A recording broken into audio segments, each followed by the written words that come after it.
Jak zachowywać się w teatrze? Co jest poprawne, a co nie? Czy jeśli przyciskam się na środek rzędu, na miejsce, a wszyscy już siedzą, no to mam to robić przodem czy tyłem do nich? Krótka chwila refleksji na temat naszego zachowania na pewno nikomu nie zaszkodzi.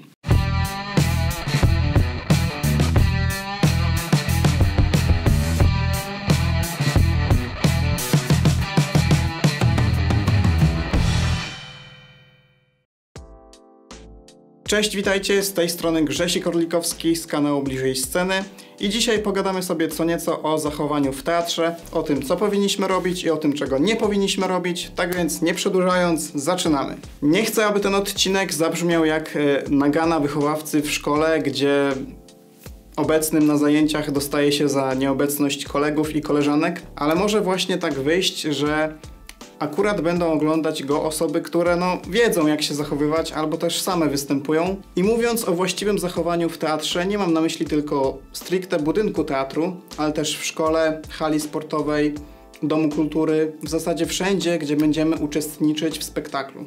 Na początek wyobraźmy sobie naszego modelowego widza. I może popracujmy odrobinę nad jego wyglądem. Znacznie lepiej. Pamiętajcie, jak idziemy do teatru, to zakładamy coś innego niż wygnieciona bluza albo dżinsy. Naprawdę. W ten sposób okazujemy szacunek aktorom na scenie. Generalna zasada, jak zachowywać się w teatrze, jest taka, żeby swoim zachowaniem po prostu nie przeszkadzać i nie zakłócać odbioru sztuki pozostałym uczestnikom. Ale jest kilka takich sytuacji, które prawie zawsze i wszędzie się powtarzają. Telefony to chyba najgorsza zmora teatrów. Pomimo, że zawsze na początku jest komunikat o wyciszeniu i nieużywaniu, to i tak potem można na widowni zobaczyć rozświetlone twarze. Rzadziej co prawda, ale też zdarza się, że komuś zadzwoni telefon. I oczywiście znajdą się osoby, które zamiast szybko wyciszyć, no to go odbierają.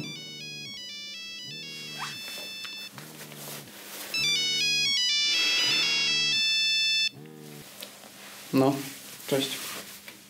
No, cześć mamo. No, słuchaj, bo nie mogę teraz za bardzo gadać, wiesz, bo nagrywam. No też cię kocham. Pa. Pamiętam, kiedyś podczas spektaklu, graliśmy wtedy jakąś komedię, pani w jednym z pierwszych rzędów miała tego pecha, że rozdzwonił jej się telefon.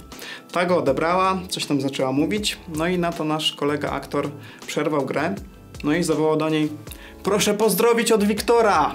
Inna, bardzo podobna sytuacja, kiedyś też komuś zadzwonił telefon, osoba odbiera, mówi: no nie mogę teraz rozmawiać, bo jestem w teatrze.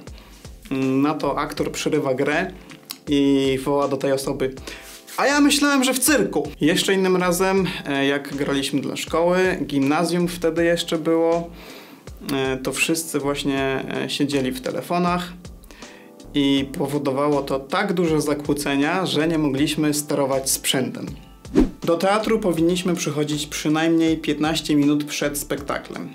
Czasem jednak bywa, że sala jest już pełna albo spektakl już rozpoczęty, no i taki delikwent zaczyna się przyciskać między rzędami. Jeśli przyjdzie nam przyciskać się na miejsce z powodu spóźnienia albo wyjścia do toalety... Przepraszam bardzo. Przepraszam. To zawsze powinniśmy to robić przodem do widzów w rzędzie. Nieważne jak zgrabny tyłek posiadamy. Gadanie. I mam tu na myśli zarówno sytuacje, kiedy nie jesteśmy zainteresowani spektaklem i plotkujemy o nowych ciuchach koleżanki z pracy albo pasacie sąsiada, jak i kiedy głośno komentujemy to, co dzieje się na scenie. Czasem mamy silną potrzebę kichnięcia, zakasłania czy wydania z siebie innego dźwięku. Nie wiem tylko, dlaczego paradoksalnie robimy to w trakcie ciszy na scenie, a nie gdy jest relatywnie głośno. Może ten dziwny mechanizm psychologiczny mówi, żeby nie przeszkadzać, kiedy coś się dzieje? Nie widziałem jeszcze nikogo z małym dzieckiem w teatrze, ale może dlatego, że po prostu nie zostałoby wpuszczone. Co innego w domach kultury, gdzie taki rodzic zapewnia, że jego dziecko jest grzeczne i ciche. My często idziemy na ustępstwa i wpuszczamy ich. No ale potem prędzej czy później i tak kończy się to płaczem i zakłóca spektakl. A jednak to, że idziemy na sztukę, wiemy raczej z wyprzedzeniem, no i możemy spokojnie znaleźć kogoś, kto zaopiekuje się dzieckiem w tym czasie. No już w ogóle najlepiej, jak takie dziecko wpuszczone samopas zacznie się kręcić wokół sceny albo dołączy do aktorów. Niektórzy wychodzą z sali, jak tylko zaczynają się oklaski, żeby nie stać potem w kolejce z numerkiem do szatni. Nie róbmy tak, bo to niefajne i niekulturalne. Kina nauczyły nas opychać się popcornem, a przy tym szeleszczenia papierkami. Znacie ten dźwięk i wiecie, jak potrafi być wkurzający. Niestety potem ludzie idą z tym nawykiem do teatru. I tak nieraz był czas sprzątania po spektaklu, kiedy zamiatałem z podłogi papierki po cukierkach albo rozkruszone chipsy czy inne resztki jedzenia.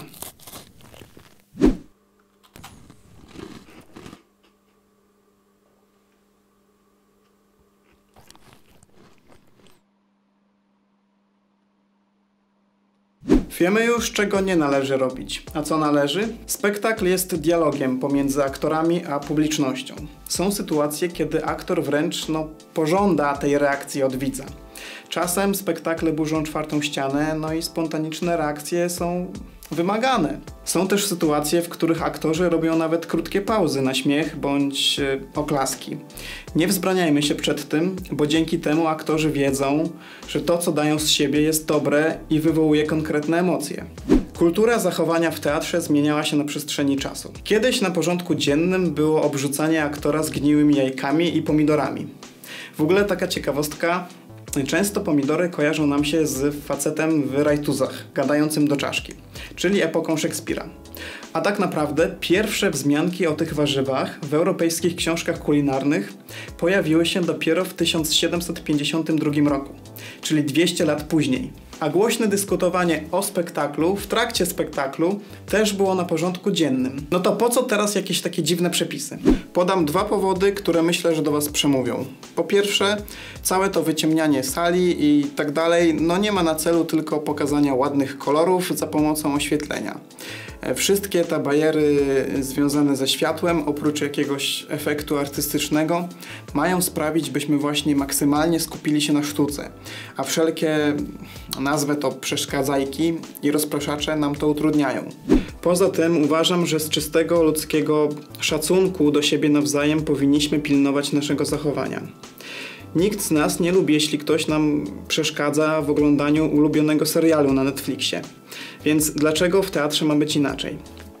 Zazwyczaj też, jeśli mamy do czynienia z teatrem amatorskim, to jedyną zapłatą, jaką mogą otrzymać ci ludzie na scenie, którzy się dla nas tak produkują, to są właśnie nasze oklaski. Dlatego nie wstydźmy się tych kilku miłych gestów. Dajcie znać w komentarzach, co jeszcze umieścilibyście na tej liście, co robić, albo czego raczej nie robić. Oczywiście zachęcam Was do lajkowania, subskrybowania, jeszcze raz komentowania, bo to bardzo pomaga mi rozwijać kanał. I widzimy się w kolejnym odcinku za tydzień o godzinie 19 tutaj na scenie. Do zobaczenia, cześć!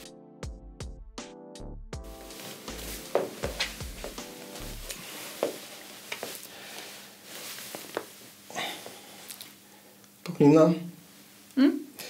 Pójdziesz ze mną do teatru? A na co? A na co zechcesz?